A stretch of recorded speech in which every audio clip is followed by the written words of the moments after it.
welcome to String Spark the podcast. I'm your host Esther Edu, and I'll be talking with you today on a topic really near and dear to my heart. I've really think I've had a lot of personal experience with this, and also had friends and just people I know also experience this topic in a lot of different ways and a lot of different facets I want to get into today. So I'm very excited that you're here, and let's get into it. So today I'm going to be talking about progress over perfection. And so what do I mean when I say this? I mean progress in anything you're doing over perfection and whatever that thing is. So this obviously is a podcast for inspiring musicians and aspiring musicians. So empowering artists of every single kind and everything in between. So let's start off with music first. So in music, we musicians have repertoire. We have things we have to learn for rehearsals, for performances, and all types of things. And I know personally, I'm going to rip it into my own personal experience. It's so easy to get overwhelmed with pieces you have to learn or repertoire you have to learn for rehearsal, especially in a time crunch or as a student in general. It can be super, super hard and just like time consuming and difficult to plan out your time well.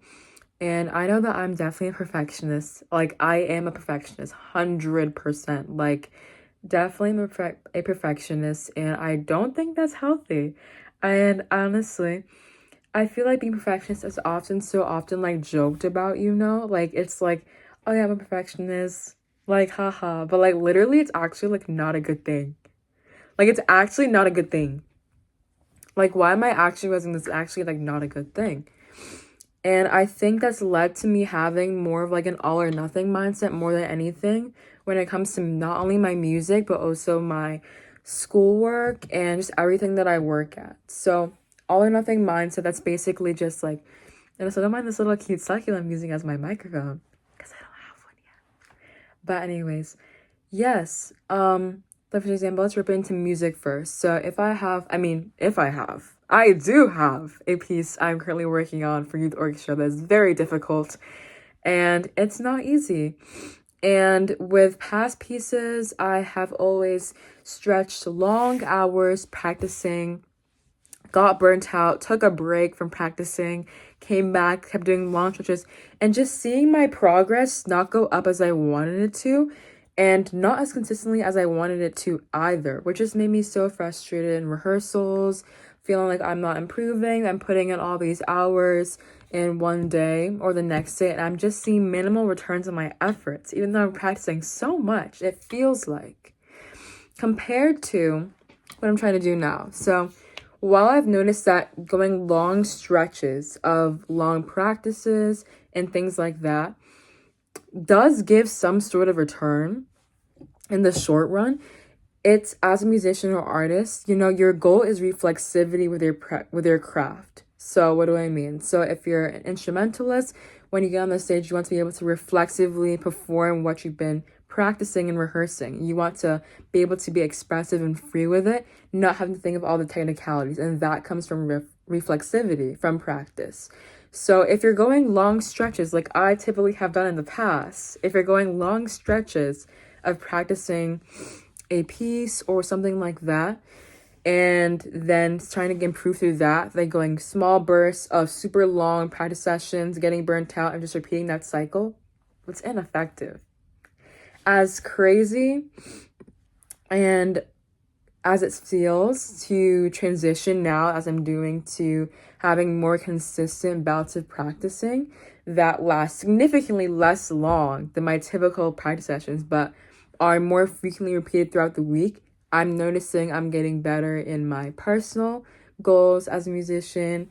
I'm able to show up better in rehearsals. I'm able to show up better in my music groups. And honestly, it's way less tiring as well. And it gives better returns as well as helps you hang on to the improvements that you're making as well. It's honestly crazy. And it feels like you're not even working. It feels like you're not even working when you're making small, consistent bursts of improvement on your craft compared to doing long stretches every here and now. I also had to learn that feeling stressed all the time does not mean you're making progress. When I was doing these bursts of hours of practice, wouldn't practice, hours of practice that recycled repeat loop, I felt stressed. I was stressed about practicing and all those types of things. And I thought that, oh, because I'm stressed, I'm obviously working hard. No, literally stress. No, that's just a sign you're not managing your workload correctly.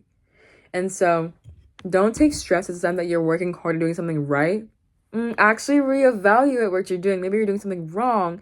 Because if you're working well in a way that actually helps to improve you and lead to sustainable changes in your craft, in your artistry, etc., you should be able to do it over a long extended period of time and not consistently feel burnt out after a practice session.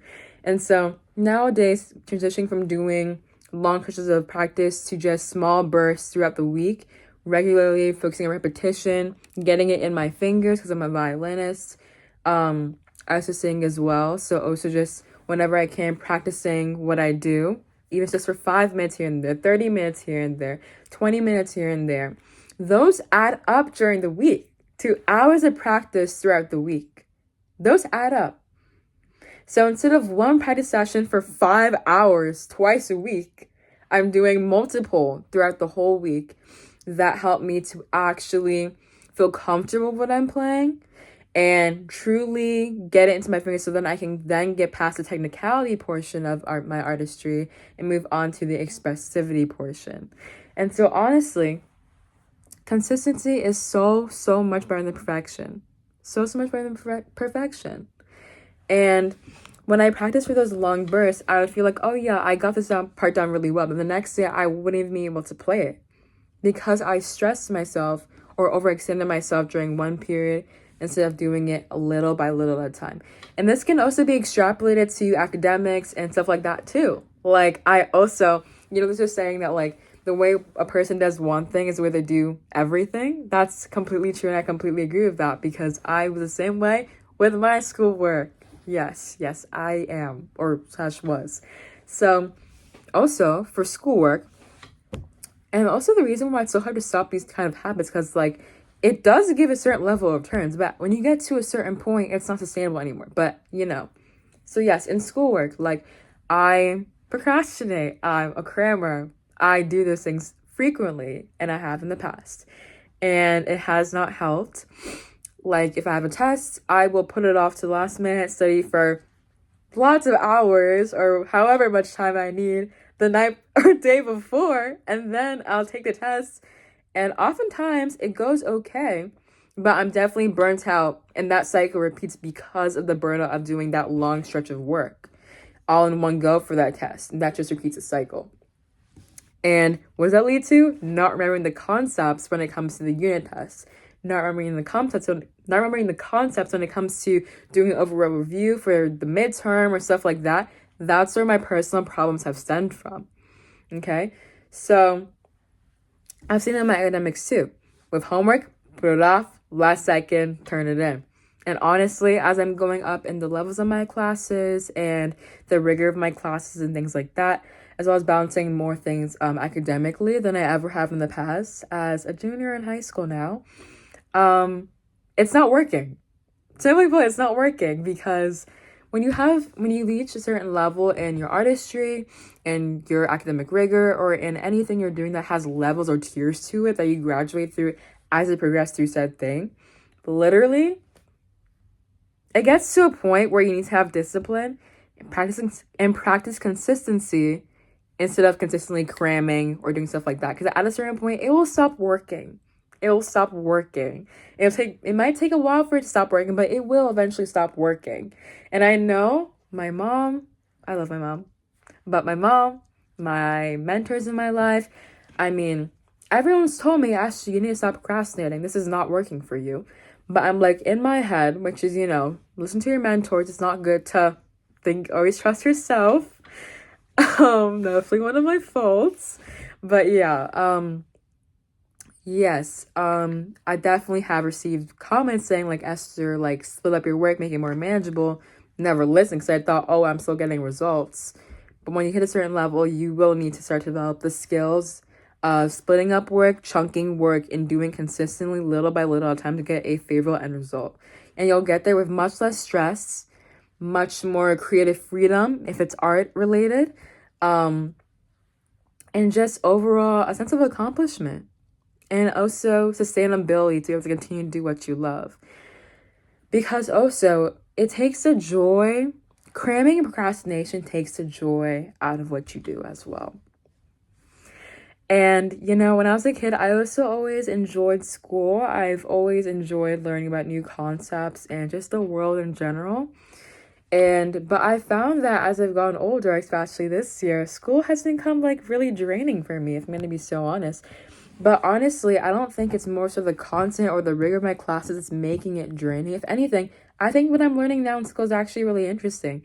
But I've noticed that when I'm cramming and procrastinating things, I have no room to even enjoy what I'm learning about. In the same way, if I'm cramming my practice sessions for music and my craft and my art, I have no room to enjoy the expressivity or explore creative freedoms with what I do.